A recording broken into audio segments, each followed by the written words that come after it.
Akatambi kolaba ku screen yo eddakiika eno mukwano gwange ke katambi akakwatiddwa olunaku lw'eggulo okuva ku State House olunaku lw'eggulo ng'ennaku z'omwezi 17 March omwaka 2026 era nga akatambi kano kaleeseewo ensasagge ey'enjawulo oba kaleeseewo abangi okutandika okuba nga beekuba obwama abandi nga bakkiriziganya n'ensisinkano eyabaddewo ate abalala naddala ku ludda oluvuganya gavumenti ne mwami Yoweri Kaguta Museveni ne batandika okubagana empawa n'okuwakanya ensisinkano eno. Kiki ddala ekyabaddewo olunaku lw'eggulo ng'ennaku z'omwezi 17 March omwaka 2026.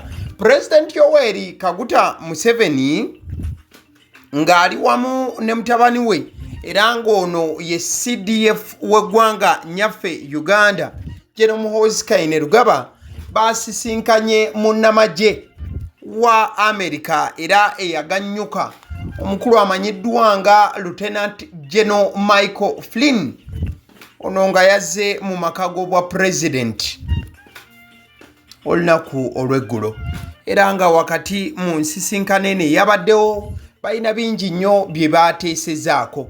Abamu ku baabadde mu nsisinkano eno mwe mwabadde ne ambassador wa Uganda mu United States of America omukyala amanyiddwa nga ambassador Robbie Kakonge era nga kwekola ekifaananyi ekyo mu bujjuvu nga bw'osobola okuba ng'okiraba mukwano gwange. Nsisinkano eno eyawaddewo wakati w'abakulembeze oba omukulembeze wa Uganda President Yoweri Kaguta Museveni wamu n'eyaganyuka munnamagye wa America omukulu Michael Flynn.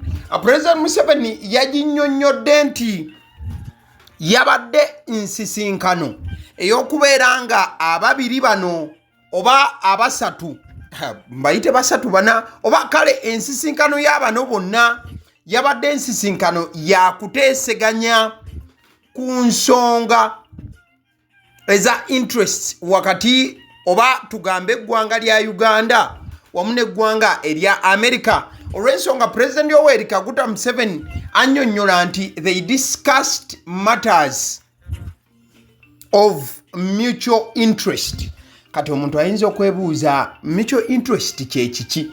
Mutual interest refers to shared passions. Kiba kyogerezeganya ku kusisinkana oba enkwatagana ey'abantu wakati babiri oba n'okusukka wabula ku bintu nga bombi bibakwasaganya oba bibakwataganya n'okubeera nti baganyulwamu. Era obwolaba bwebaka bwa President Yoweri Kaguta Museveni yagambye nti I hosted retired United States Army Lieutenant General Michael Flynn at State House in Tebe and we discussed matters of mutual interest. I was joined by the Chief of Defense Forces, General Muhoozi and Uganda's ambassador. Oluvannyuma lw'ensisinkano eno, General wa America ono mukulu yawandiise era nga yanukula eri President Yoweri Kaguta Museveni n'amugamba nti a unique and historic opportunity to meet with and speak to a leader who I have studied in the past and whose vision for this nation is one of stability, security, economic development, and the main topic of my visit, education and leader development for their very large and very young workforce. Thanks to all who made this trip happen. So omukulu naye yayongedde General Mike Flynn owa America naye yayongedde okubanga ayogera ku nsisinkano eno wabula yalaze nti awannyo nnyo ekitiibwa President Museveni era agamba nti eno ensisinkano yabadde ya byafaayo okubanga yasisinkanye omukulembeze gwabadde nga asomako okumala akabanga.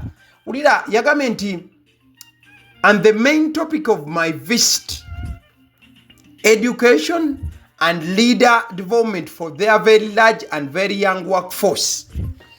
Mukadde ke kamu ensisinkano eno ng'emaze okuggwa wakati wa General ne President Museveni ate babaddeko n'ensisinkano ey'enjawulo wakati we ne General Muhoozi. In fact ensisinkano eno eya General Muhoozi wamu ne General Michael Flynn owa America yabadde wali ku Serena Hotel Ekigo era nga General Muhoozi Kainerugaba yalaze okusiima kwa amaanyi nnyo eri Lieutenant oba Lieutenant General Flynn owa America mu nkola efaananako bw'etyo. I think let us have the English version explaining more about the meeting. The retired U.S. Army Lieutenant General Michael Flynn paid a courtesy call on President Yoweri Kaguta Museveni at State House Entebbe, where he thanked the president for receiving him during his visit to Uganda. Lieutenant General Flynn, the former director of the Defense Intelligence Agency and former U.S. National Security Advisor, is in the country at the invitation of Chief of Defense Forces, General Muhoozi Kainerugaba, for discussions on leadership and involvement and military affairs, as it is stated by UPDF. During the meeting, President Museveni and Flynn exchanged views on regional security and the importance of military-to-military relations between Uganda and the United States of America. Lieutenant General Flynn expressed appreciation for the warm reception extended to him by Ugandan authorities. The meeting at State House was also attended by CDF General Muhoozi Kainerugaba and Uganda's ambassador to the United States of America, Robbie Kakonge. Lieutenant General Flynn's meeting also follows a private discussion with the CDF and a dinner hosted in his honor at Serena Chigo. Additionally, Lieutenant General Flynn addressed senior UPDF officers at Speak Resort Munyonyo, emphasizing that leadership is grounded in character, courage, and strategic vision. General Kainerugaba has described Flynn's visit as the beginning of a consequential relationship. Mulaine fananako bwetyo. Wabula mukadde kekamu ekifaananyi ekirala kyenkulaze kyekifaananyi ate ekirala ekya meeting eyabaddewo wakati wa General Flynn wamu ne Major General Henry Masiko ate era ne ba colleagues nalabeko Professor Moses Muhoozi, Professor Aaron Mushengezi, era nga meeting eno General Muhoozi Kainerugaba yomu kubagitembeese. Yes, nalabeko Professor Erika Tungukaawu. Then meeting eyo negera masiro okuba nti etambula. Kati nga tuvuddeko kaawo ojja kujjukira nti Bobi Wine nga tannaba na kufuluma ggwanga lino yavaayo n'akoola international community okwongera okubeera nti eteeka sanctions oba envumbo ku President Yoweri Kaguta Museveni wamu ne CDF olw'ebintu oba olw'ensonga ezimu oba endala. Ekyo nakyo tukitadde awo. Kati ekyo nga nakyo tukitadde ebbali. Bobi Wine bw'amala okufuluma eggwanga yakwasa obukulembeze bwa the National Unity Platform, yabukwasa omukyala Dr. Lina Zedriga. Ono nga yabaddewo mumyuka we mu National Unity Platform, kati yamukwasiza obukulembeze mu butongole. In fact omukyala ono yeyaniriziddwa nga acting president wali ku National Unity Platform. Madame President, Orio. Fine, thanks. How are you? Good. Yeah, Mukulikeyo. Bravo. Olwalero, we are getting together, man. And Yes. ready for everything.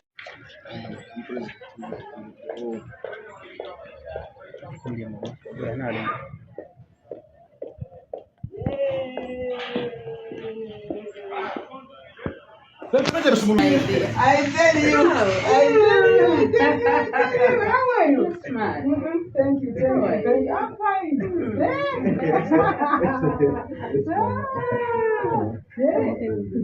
Yeah. Thank you so much for keeping the fire behind us. Yes, and we're taking it from there. We're not taking, we are joining. We're very smart. Very smart. Thank you. Yes. How is it going? We are back. We are strong. I mean, Yes. strong in every sense of the word. And now they are already capturing the moment. Yes. Yeah. Yes. Good to see you. Nice to see you Yes, Madam Deputy. Our boss is right. Our colleague. Our colleague. We are colleague. Yeah. No bosses here. Serious. Yes.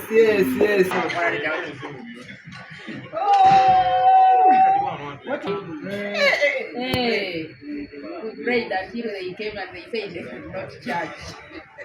But we are making way. And we had the room to ourselves. Yeah.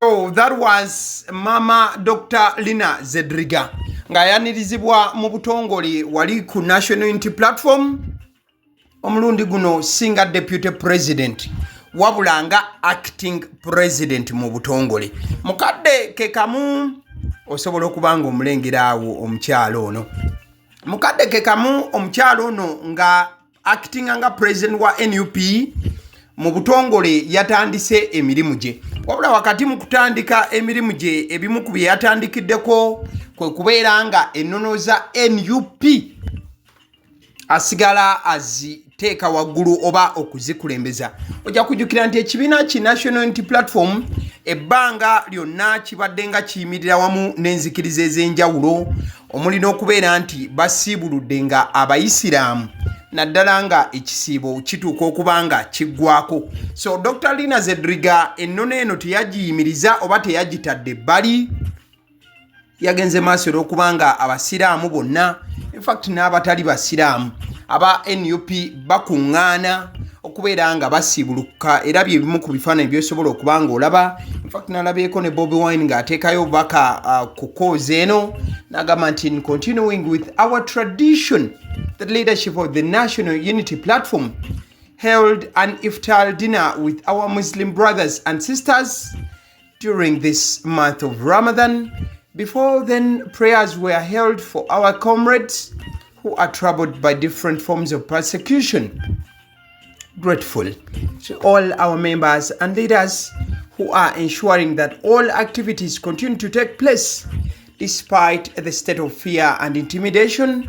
We shall overcome.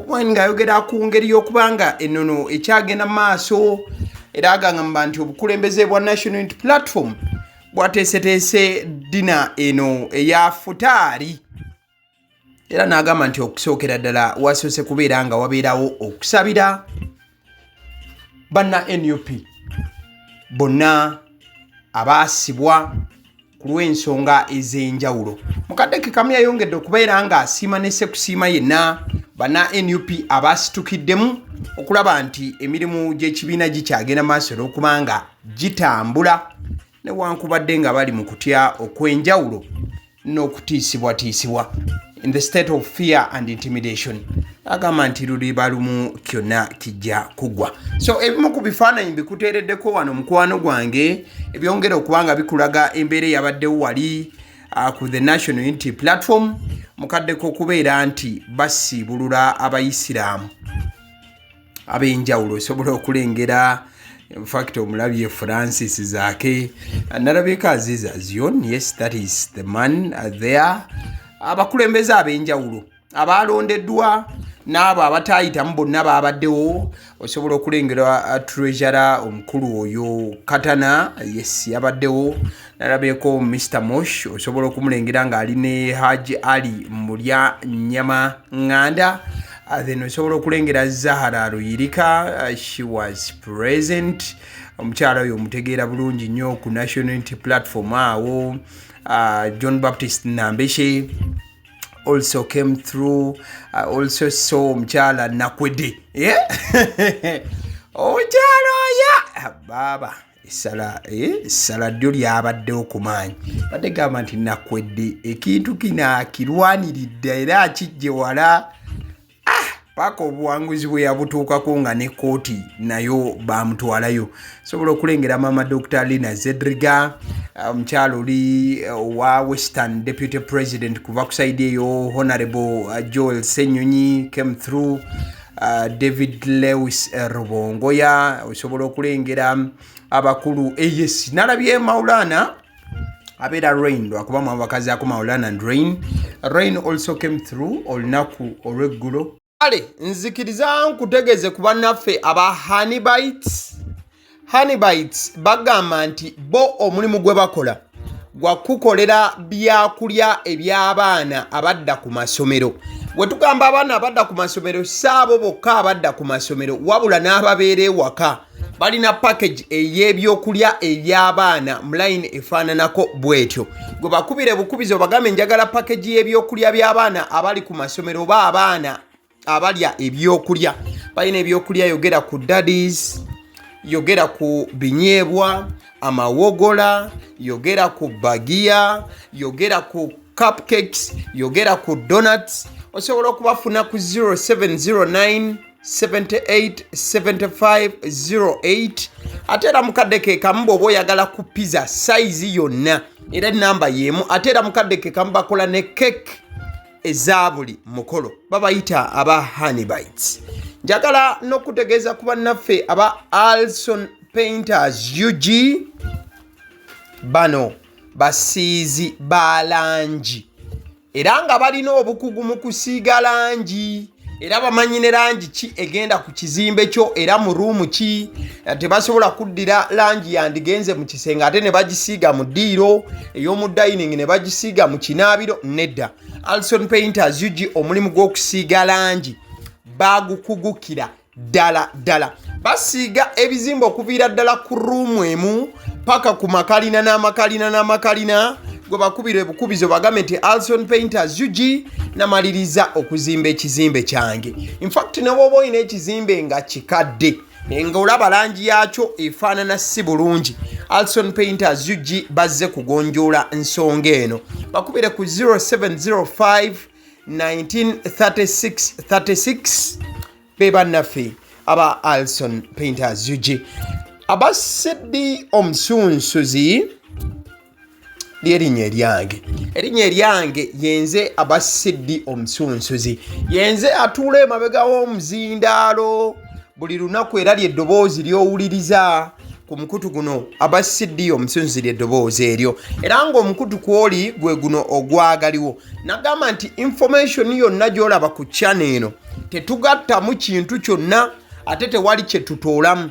Information nga bw'eba eyingiddewo ffe bwe tugikwata ne tugikuwa kati gwe omulabi n'osalawo ki eky'okukozesa information eyo. Kati kyogenda okukola mukwano gwange bw'oba omaliriza okulaba vidiyo eno likinga commentinga ki ky'olowooza mukadde ke kamu subscribinga bw'oba nga omukutu guno oli mupya ate era mukadde ke kamu sharingira mikwano gyo girabe vidiyo eno ate ne videos endala ku mukutu guno. Agaliwo YouTube channel mwebale kutulaba.